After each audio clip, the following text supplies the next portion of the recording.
नांदेडमध्ये 52 एकरांवर हिंदवी चादरचा ऐतिहासिक शहीदी सोहळा।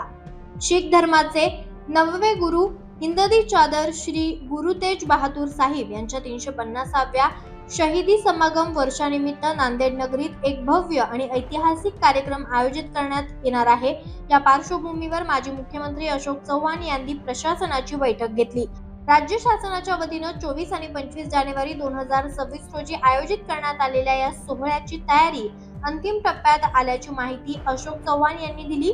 52 एकरांच्या विशाल परिसरात गुरुद्वाराची भव्य प्रतिकृती साकारण्यात येणार आहे। यासोबतच केंद्रीय गृहमंत्री अमित शहा यांच्यासह देशभरातील अनेक मान्यवर या कार्यक्रमाला उपस्थित राहणार आहेत। 24 आणि 25 जानेवारीच्या दरम्यान नांदेडमध्ये हिंद दी चादर हा गुरु तेग बहादूरजींच्या स्मरणार्थ हा जो कार्यक्रम त्या ठिकाणी होत आहे, एक धार्मिक सोहळा आहे, मोठा कार्यक्रम आहे। आदरणीय पंतप्रधान मोदी साहेबांच्या पुढाकाराने देवेंद्रजी फडणवीस यांच्या राज्यामध्ये मार्गदर्शनाखाली हा कार्यक्रम मोठ्या प्रमाणात नांदेडला होत आहे। देशाचे गृहमंत्री 25 तारखेला या ठिकाणी, अन्य राज्याचे म्हणजे पंजाबचे आपले हरियाणाचे मुख्यमंत्री आणि यूपीचे मुख्यमंत्री या ठिकाणी 24 तारखेला अपेक्षित आहेत।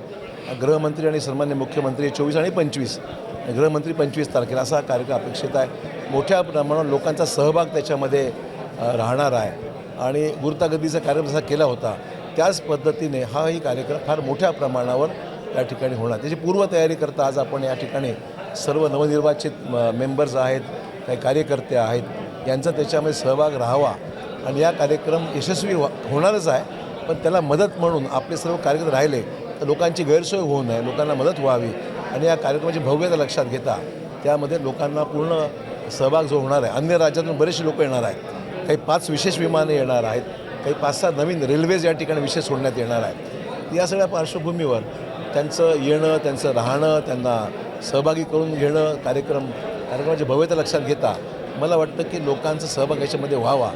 नगर कीर्तन जे सकाळी निघणार आहे, सकाळी 7:30 वाजल्यापासून त्याची पूर्वतयारी, 24 आणि 25 तारखेचे भव्य कार्यक्रम आहेत जे लवकरच इश्यू केले जातील।